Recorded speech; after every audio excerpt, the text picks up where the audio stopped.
ইসলাম ধর্মাবলম্বীদের ধর্মগ্রন্থ পবিত্র কোরআন অবমাননার দায়ে এই প্রথম মামলা হয়েছে ইউরোপের স্ক্যান্ডিনেভিয়া অঞ্চলের দেশ ডেনমার্কে।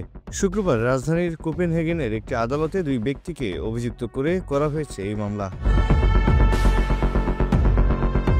মামলার অভিযোগপত্রে বলা হয়েছে, অভিযুক্তরা গত জুন মাসের কোপেনহেগেনে একটি জনসমাগমপূর্ণ স্থানে পবিত্র কোরআনের অবমাননার সঙ্গে সংশ্লিষ্ট ছিলেন এবং যেখানে তারা এই কাজটি করেছিলেন সেখানে বিশ্বের নানা দেশের বিভিন্ন রাজনৈতিক মতাদর্শের লোকজন ছিলেন।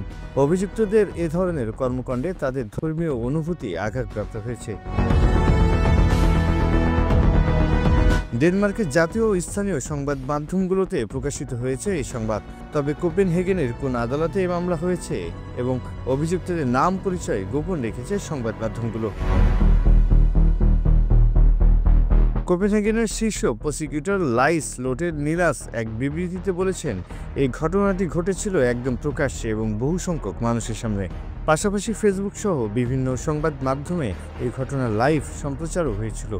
মামলার মূল কারণ এটি, তবে কোন আদালতে এই মামলা হয়েছে তা নিশ্চিত করেননি তিনিও। 2023 সালের জুন-জুলাই মাসে ডেনমার্কে একাধিক কোরআন পোড়ানোর ঘটনা ঘটে।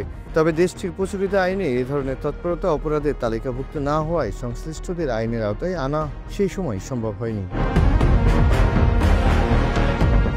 কিন্তু এ ঘটনায় মুসলিম বিশ্বের অন্তর্ভুক্ত দেশগুলো তীব্র নিন্দা ও সমালোচনা শুরু করার পর বিষয়টিকে গুরুত্ব দিয়ে বিবেচনার সিদ্ধান্ত নেয় ডেনমার্কের সরকার। তার ধারাবাহিকতাতেই 2023 সালের 7 ডিসেম্বর একটি আইন পাশ করে ডেনমার্কের পার্লামেন্ট।